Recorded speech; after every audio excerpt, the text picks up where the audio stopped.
എല്ലാവർക്കും നമസ്കാരം. ഭയങ്കര സന്തോഷമുള്ള ഒരു സമയത്താണ് ഞാനിപ്പോൾ ഉള്ളത്. ഞങ്ങൾക്ക് ആദ്യം സിനിമ ഇത്രയും ആഗ്രഹിച്ച് അതിൽ അവസരങ്ങൾക്ക് തേടി നടന്നുകൊണ്ടിരുന്നു. കുറച്ച് വേഷങ്ങളൊക്കെ ചെയ്യാൻ പറ്റി. അവിടെ നിന്ന് ഒരു മുഖ്യ കഥാപാത്രമായി ഒരു സിനിമ ചെയ്യണമെന്ന് എല്ലാവരെ പോലെ എനിക്കും ഒരു ആഗ്രഹം വല്ലാതെ ഉണ്ടായിരുന്നു.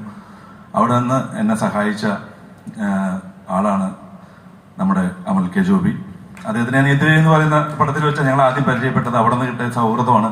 ഞാനിങ്ങനെ ആഗ്രഹം അവനോട് പറഞ്ഞു, ഞാനിങ്ങനെ കഥ കേട്ടു, എടാ നീ ഒന്ന് ഡയറക്റ്റ് ചെയ്യോ, കൂടെ നിൽക്കുമെന്ന് ചോദിച്ചപ്പോൾ അവൻ എന്നെപ്പോലെ ഒരാളെ ലീഡ് വെച്ച് ഒരു പടം ചെയ്യാൻ അവൻ സമ്മതിച്ചു. അപ്പോൾ എന്തായാലും എൻ്റെ മുഖം വെച്ച് പോസ്റ്റർ ഇറക്കി കഴിഞ്ഞാൽ എനിക്ക് യാതൊരു കോൺഫിഡൻസും ഇല്ലാത്തതുകൊണ്ട് പിന്നെ ഞങ്ങൾ അവിടെ നല്ലൊരു കഥാപാത്രം ചെയ്യാൻ മറ്റൊരാൾ വേണം.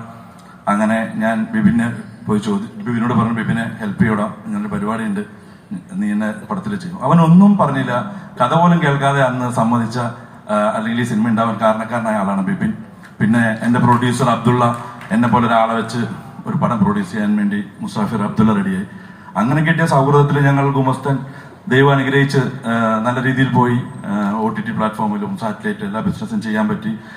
വീണ്ടും നമ്മളൊരു പടം ചെയ്യണമെന്ന് ആഗ്രഹിച്ച് നിൽക്കുമ്പോഴാണ് ഞങ്ങളുടെ പ്രിയപ്പെട്ട ചക്കര സ്റ്റീഫൻ ദേവസി എന്നെ വിളിച്ചിട്ട് ഇങ്ങനെ ലിസി ചേച്ചിയെ പരിചയപ്പെടുത്തി തരുന്നത്. അവിടെ നിന്ന് ഞങ്ങൾക്ക് കിട്ടിയ മാണിക്യമാണ് ഞങ്ങളുടെ ലിസി ചേച്ചി.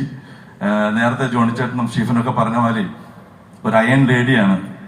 ചേച്ചിയാവും ചില സമയത്ത്, ചിലപ്പോൾ ടീച്ചറാവും, ചിലപ്പോൾ അമ്മയാവും, ചിലപ്പോൾ ഭയങ്കര ക്രൂരമായ മുഖം നമുക്ക് കാണാൻ പറ്റും ചേച്ചിയുടെ.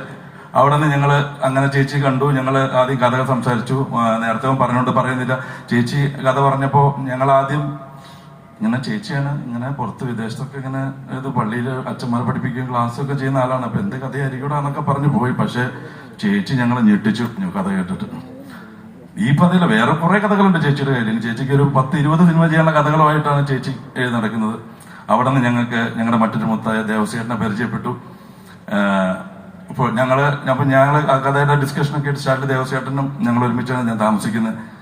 സാധാരണ നമ്മളൊക്കെ നേരം വെളുത്ത് എങ്ങനെയെങ്കിലുമൊക്കെ എത്ര നേരമെങ്കിലും 10 മിനിറ്റ് കിടന്ന് ഉറങ്ങാൻ പറ്റുമെന്ന് നോക്കുമ്പോൾ വെളുപ്പിന് 6 മണിയായപ്പോൾ പുറത്തു പോകുന്നില്ലെങ്കിലും പാന്റും ഷർട്ടോട്ട് ചെയ്ത് ഇരിക്കുന്ന ഒരു മനുഷ്യനെ കാണുന്നത് ഞാൻ അങ്ങനെയാണ്.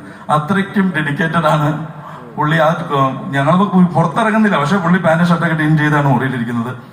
ഓരോ കാര്യത്തിനും കൃത്യമായ ചിട്ടയുള്ള കണക്കുള്ള ഒരു തീരുമാനങ്ങളുള്ള വലിയ ചിന്തകളുള്ള ഒരു മനുഷ്യനാണ് ദേവസ്യേട്ടൻ. പിന്നെ അവിടുന്ന് പ്രിൻസ് ചേട്ടൻ, ഇങ്ങനെ പ്രൊഡ്യൂസേഴ്സ്, ബാക്കി എല്ലാവരും പരിചയപ്പെടാൻ പറ്റി. അങ്ങനെ ആ സിനിമയുടെ സ്വപ്നവുമ ഇവിടം വരെ എത്തി, ഇന്ന് ഓഡിയോ ലോഞ്ചിൽ നിൽക്കുന്നു. എല്ലാത്തിനും ദൈവത്തോടും കൂടെ നിന്ന് എല്ലാവരോടും നന്ദി. Thank you.